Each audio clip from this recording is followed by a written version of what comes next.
አምስቱ የንስሐ መንገዶች በዚህ መልኩ ቀርበዋል። የንስሐ መንገድ ወደ ንስሐ ለመቅረብ ንስሐ ለመግባትና ከእግዚአብሔር ጋር ለመታረቅ ኃጢአታችንን ለማስወገድና ኃጢአታችንን ለማራቅ የሚጠቅሙንን 5 መንገዶች በዚህ ቪዲዮ አስረዳችኋለሁ። እስከ መጨረሻው ድረስ ተከታተሉት። ቪዲዮውን ላይክ፣ ሸር፣ ሰብስክራይብ በማድረግ እንድትጀምሩ ማሳሰብ እወዳለሁ። የንስሐ መንገዶች የሚባሉት ዮሐንስ አፈወርቅ የሚባለው የቤተ ክርስቲያናችን ሊቅ እንደሚናገረው የመጀመሪያ የንስሐ መንገዶችን ከመናገራችን በፊት አንቀጸ ንስሐ በምን መልኩ እንጻፈው የሚያሳይ የዮሐንስ አፈወርቅ መጽሐፍ አለ። እንዲህ ነው የሚለው። ያስደንቀኛል የሚል ሐሳብ ያስቀምጥና ሞት ከሚያስነሳ ሰው ይልቅ ጎባጣ ከሚያቀና ሰው፣ ድዊ ከሚፈውስ፣ አጋንንትን ከሚያወጣ ሰው ይልቅ ንስሐ ገብቶ ራሱን የሚያድን ሰው ያስደንቀኛል ይላል። ይህ ታላቅ ሊቅ ይህንን ባለበት በዚሁ በአንድ መጽሐፉ ላይ እንዲህ ብሎ ነው ያስቀምጠው። እነዚህን 5 የንስሐ መንገዶች ተጠቅመህ ራስህን እንድታድን ይጋብዝሃል። እነዚህ 5 የንስሐ መንገዶች መዳረሻቸውና የሚያስገቡህ የሚያደርሱህ አንዲት መንግሥተ ሰማያት ነው። 5 አልናቸው ቁጥራቸውን እንጂ ሁሉም አቅጣጫቸው ወደ አንድ ነው። ስለዚህ የመጀመሪያው በጣም ባጭር አድርጎ ለማቅረብና ንስሐ ለመግባት ግራ የተጋባችሁ ወገኖቻችን እንድታውቁት የምፈልገው የመጀመሪያውና አጭሩ መንገድ ምንድን ነው ከተባለ እንዲህ ይላል።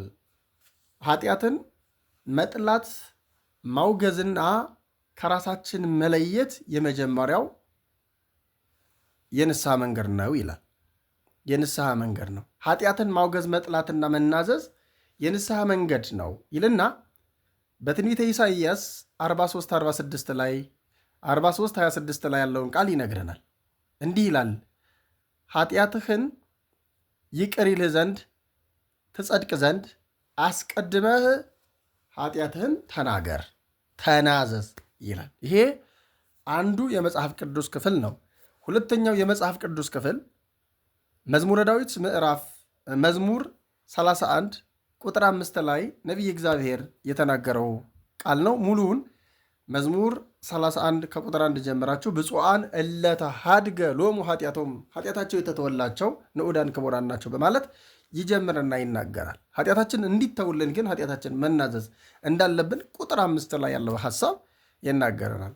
የመጀመሪያ ኃጢአትን መናዘዝና መጥላት ማውገዝ የሚያስፈልገው ለምንድን ነው የሚጠቅመን ካል ተመልሰን በተመሳሳይ ኃጢአት ላለመውደቅ፣ በተመሳሳይ ድቀት ላለመገኘት፣ በተመሳሳይ ስህተት በተመሳሳይ ውድቀት ላለመገኘት ይነግረናል ወይም ይረዳናል፣ ያግዘናል ማለት ነው። ስለዚህ ሶሎሞን በመጽሐፈ ምሳሌ ምዕራፍ 24 ቁጥር 16 ላይ እንደሚናገር ስባ ይወድቅ ጻድቅ ወስባ ይትነሳ፣ ጻድቅ 7 ጊዜ ይወድቃል 7 ጊዜም ደግሞ ይነሳል በማለት ይናገራል። ያ ማለት አንድ ሰው ክርስቲያን የሆነ ሰው ኃጢአት አልሰራም ሊል አይችልም። ዮሐንስም ኃጢአት አልሰራሁም የሚል እርሱ ውሸተኛ ነው ይላልና ኃጢአት አንሰራም አንልም። ስለዚህ ኃጢአት እንሰራለን። ኃጢአት ከሰራን ደግሞ መናዘዝ ይኖርብናል ማለት ነው። ስለዚህ ኃጢአታችንን ለመናዘዝ የመጀመሪያው መንገድ ኃጢአትን መጥላት መናዘዝና ማውገዝ የመጀመሪያው ነው ማለት ነው።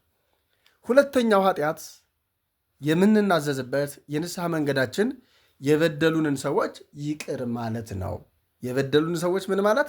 ይቅር ማለት ነው። የበደሉንን ሰዎች ይቅር ማለት ምን ማለት ነው?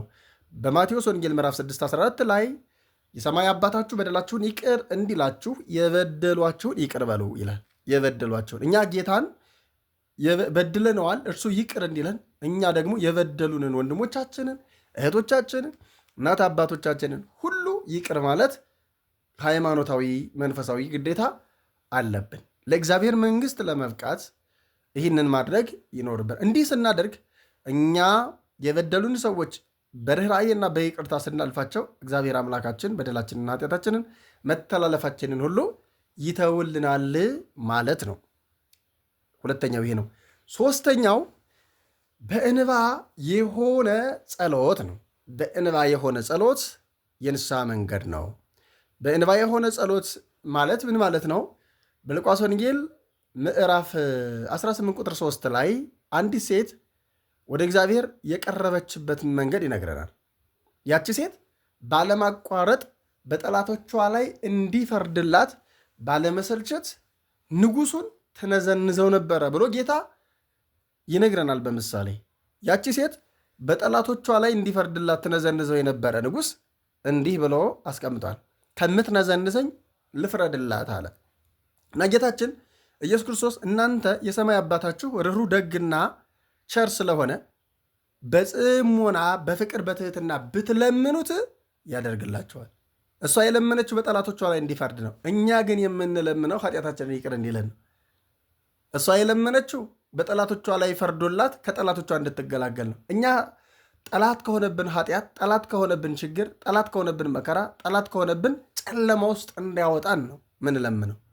እሷ የለመነችው ጨካኙን ንጉሥ ነው። እኛ የምንለምነው ርኅራኄና ደግነት የባህሪ ገንዘቡ የሆነ አምላካችንና አባታችን ንጉሳችን መድኃኔዓለም ኢየሱስ ክርስቶስ ነው። ስለዚህ ያቺ ሴት ያደረገችውን አስተውሉ። በተለይ ጸሎት 4 ነገሮችን እንደሚይዝ መጽሐፍ ቅዱስ ያስረዳል። ምልጃን፣ ምስጋናን፣ ልመናንና የኃጢአት ኑዛዜን ያስቀምጣል። ይህንን ለማየት አንደኛ ጢሞቴዎስ ምዕራፍ 2 ቁጥር 1 ጀምረን ያለውን ቃል ማየት እንችላለን። ሁለተኛ የማቴዎስ ወንጌል ምዕራፍ 6 ቁጥር 10 ጀምሮ አባታችን ሆይ በሚለው ጸሎት ውስጥ እግዚአብሔር አምላካችን ስምህ ይቀደስ ብለን እናመሰግናለን። የዕለት እንጀራችንን ስጠን ብለን እንለምነዋለን። ኃጢአታችንን ይቅር እንዲለን እንናዘዛለን። በሰማይ ያለ አባታችን ብለን ምስክር እንሰንሰዋለን፣ እናመሰግነዋለን። 4ቱንም ነገሮች ያስረዳናል ማለት ነው። ስለዚህ ሶስተኛው በእንባ የሆነ ኃጢአትን ሊቅር ሊል የሚያስችል በእንባ የሆነ ጸሎት ማቅረብ የንስሐ መንገድ ነው። 4ተኛው የንስሐ መንገድ ምጽዋት ነው። የንስሐ መንገድ ምጽዋት ነው ስንል ምን ማለታችን ነው? እኛ ከእኛ በታች ለሆኑ ለተቸገሩና ላዘኑ፣ ለራባቸውና ለጠማቸው፣ ለተራቆቱና ለታሰሩ፣ ለተሰደዱ እንግዳ ሆኖ ሲመጡ ስንቀበላቸው፣ ራርተን ስንቀበላቸው ጌታችን አባታችን መድኃኔዓለም ኢየሱስ ክርስቶስ ደግሞ ራርቶ ኃጢአታችንን በደላችንን ይቅር ይለናል ማለት ነው። ይቅር እንዲለን ያደርጋል። ይህንን በትንቢተ ዳንኤል ምዕራፍ 4 ቁጥር 27 ላይ ያለውን የመጽሐፍ ቅዱስ ክፍል ማንበብ ትችላላችሁ። ኃጢአትህን ይቅር እንዲልህ እንድትጸድቅ ገንዘብህን ለነዳያን በመስጠት ኃጢአትህን አስቀር የሚል ቃል እናገኛለን። ስለዚህ ኃጢአትን ያስቀራል ማለት ነው። ፍቅር ስለሚገለጥበት እስመ ተፋቅሮ ይደመስሶን ለኩሎነ ኃጣው ይላል ቅዱስ ጴጥሮስን። ፍቅር የኃጢአትን ብዛት ይደመስሳል ስለሚል ፍቅርን ማሳየት ነውና ለተራቡ ማብላት፣ የተጠሙ ማጠጣት፣ የታረዘን ማልበስ፣ እንግዳን መቀበል፣ የታመመን መጠየቅ፣ የታሰረን መጠየቅ፣ እንዲሁም ለቸገረው ሁሉ በችግሩ ጊዜ መድረስ ርኅራኄና ፍቅርን ስለሚገልጥ እንደዚህ ለወገኖቻችን ርኅራኄን ስናሳይ የሰማይ አባታችን ንጉሳችን መድኃኔዓለም ኢየሱስ ክርስቶስ ደግሞ እንደዚሁ ይቅር ይለናል በርኅራኄ ማለት ነው። ስለዚህ 4ተኛው ምጽዋት ነው። ምጽዋት ደግሞ እንደዚህ ነው የሚለው ስለ ምጽዋት አንደኛ በሐዋርያት ሥራ ምዕራፍ 1942 ላይ ምጽዋት ከሞት ማስነሳት እንደምትችል ይነግረናል። ምጽዋት ከሞት ማስነሳት እንደምትችል ከሞት ምጽዋት ራሷ ከሞት ታስነሳለች። ከሞት ምክንያቱም ቅዱስ ጴጥሮስ ያችን ጣቢታን ያስነሳት መጀመሪያ ባደረገችው ምጽዋት ስለሆነ ከሞት እሷ ከስጋዊ ሞት ነው የተነሳቸው። እኛ ደግሞ ባሕረ እሳትን መሻገር እንችላለን። ከሞተ ነፍስ እንድንበታለን ማለት ነው። አንዱ ይሄ ነው። ሁለተኛ ዮሐንስ አፈወርቅ አሁንም ስለ ምጽዋት ሲናገር ምጽዋት ማለት ዳቦ ሰጥቶ መንግሥተ ሰማያትን ማውረስ፣ ጊዜያዊ ነገር ሰጥቶ ዘላለማዊ ክብር ማግኘት፣ የሚያልፍ ነገር ሰጥቶ የማያልፍ ክብር ማግኘት ነው ይላል። ይሄ አንዱ ነው። ሌላኛው ደግሞ ምጽዋት ማለት ምጽዋት ነዳያን ወደ አንተ መጥተው ሲለምኑህ የሚለምንህ እግዚአብሔር ነው። አንተ ለተራቡት ታበላለህ፣ እግዚአብሔር ይጠግባል። ለተጠሙት ታጠጣለህ፣ እግዚአብሔር ይረካል። ለተራቆቱት ታለብሳለህ፣ እግዚአብሔር ይሞቀዋል። እንግዳውን ትቀበለዋለህ፣ እግዚአብሔርን ትቀበለዋለህ። የታሰረውን ልጠይቅ ከእስር ቤት ስትሄድ እሱን ታገኘዋለህ። የታመመውን ለመጠየቅ ከህመምተኛው አልጋ ላይ ስትቀመጥ ያን ጊዜ ከራስጌ ታገኘዋለህ። በሄድክበት መልካም ስራ ለማድረግ በሄድክበት ሁሉ አምላክህን ፈጣሪህን ንጉሥህን መድኃኔዓለም ኢየሱስ ክርስቶስን ታገኘዋለህ። እርሱም ይህንን ተቀብሎ በኋላ ለኋለኛው ቀን ያዘጋጅልሃል። ይህንንም ተቀብሎ አንተ የታመንክ ባሪያ ደግ አገልጋይ ለዘላለም የአባቴ ደግ ቡሩክ አገልጋይ ብሎ ለዘላለም መንግስቱ ያበቃሃል ይላል። ይህ አራተኛው ነው ምጽዋት። አምስተኛው ትህትና ነው። ትህትና ኃጢአትን ለማስተሰረይ አንድ መንገድ ነው። ኃጢአተኛ ነኝ፣ በደለኛ ነኝ ብሎ በትህትና መኖር፣ ሌሎቹን ሰዎች በትህትና ማክበር፣ በፍቅር ማየት። ትህትና በጣም ወሳኝ ነገር ነው። ጌታችን አምላካችን መድኃኔዓለም ኢየሱስ ክርስቶስ እዚህ ምድር ላይ ካስተማረ ነገር አንደኛው ትህትና ነው። ትህትና እንዴት ነው ስንል አዳም እንደ ምሳሌ አምላክ እሆናለሁ ብሎ በትዕቢት ነው ከገነት የወጣው። ዲያብሎስም ከማዕረጉ የተዋረደው በትዕቢት ነው ከክብሩ የተዋረደው ያነሰው። ሌሎችም በትዕቢታቸው የተዋረዱና በትዕቢታቸው ያነሱ በጣም ብዙ አሉ። እኛ ደግሞ ክርስቲያኖች የክርስቶስ ያስተማረን ነገር ምንድን ነው ስንል አምላክ ሆኖ ሳለ በከብቶች በረት ተወለደ። ቤተልሔም ተቀምጦ መዳን እያለ ተሰደደ። በባሪያው እጅ በቅዱሳን መላእክት እንኳን እጅ ቢጠመቅ የማይመጥነው በባሪያው እጅ በዮሐንስ እጅ ሲጠመቅ አይተነዋል። እንዲሁም ደግሞ ገዳመ ቆሮንቶስ ገብቶ 40 መዓልት 40 ሌሊት ሲጾም አይተነዋል። አምላክ ነው። ፈጣሪ ዓለማት ንጉሠ ነገሥት አጋዕዝት እግዚአብሔር ነው። ይሄ ትሕትናውን የሚያሳይ ነው። ይህ ብቻ አይደለም። እንዲህ አድርጎ ወንጌልን አስተምሮ መጨረሻ ላይ ደቀ መዛሙርቱን ትሕትና ተንበርክኮ እግራቸውን ተንበርክኮ አጥቦ እኔ ትሑት ነኝ ያለውን ቃል በግብር በሥራ አሳይቶ ደቀ መዛሙርቱን እግራቸውን ተንበርክኮ አጥቦ ይሁዳንም ጭምር ቅዱስ ጴጥሮስን ብቻ አይደለም ይሁዳን ጭምር አጥቦ እናየዋለን። ያ ብቻ አይደለም። ስለ ፍቅርና ስለ ትሕትና መስቀል ተሸክመው በደቂቃና በማይክሮ ሰከንድ ዓለምን ማጥፋት የሚችል አምላክ መስቀል ተሸክሞ እስከ ቀራንዮ ድረስ ወጥቶ እየተገረፈ የሚገርፉትን ሰዎች ይቅርታ እየጠየቀ ይቅርታንና ፍቅርን ትሕትናንም አሳይቶናል። ስለዚህ መድኃኔዓለም ኢየሱስ ክርስቶስ ያስተማረን አንደኛው ትሕትና ነው። ይህንንም ለመረዳት የሉቃስ ወንጌል ምዕራፍ 18 ቁጥር 11 ጀምረን የምናገኛቸው የፈሪሳዊና የቀራጩ ምሳሌ ማየትና ማንሳት ያስፈልጋል። ቀራጩ እኔ ኃጢአተኛና በደለኛ በፊትህ ልቆም የማይቻለኝ ነኝ ብሎ ደረቱን እየደቃ ለቀሰ ይላል።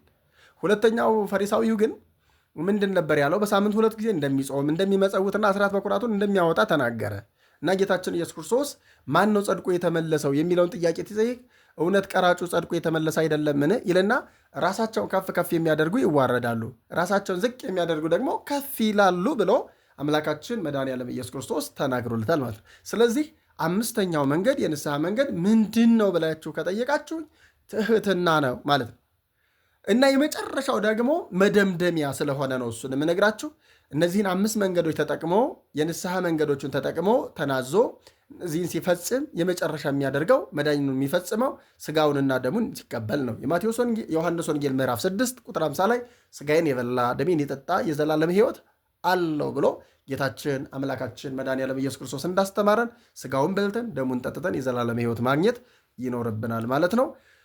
ቪዲዮው ከተመቻችሁ ላልደረሳቸው ንስሐ ለመግባት ግራ ለሚጋቡ ኦርቶዶክሳውያንና ኦርቶዶክሳዊያት አባቶች፣ እናቶች፣ እህቶችና ወንድሞች ሁላችንም ይህንን እንድታደርሱ በታላቅ ትሕትና ጠይቃለሁ። ሰላም እግዚአብሔር ከሁላችን ጋር ይሁን። ይቆየን። ወስብሐት ለእግዚአብሔር።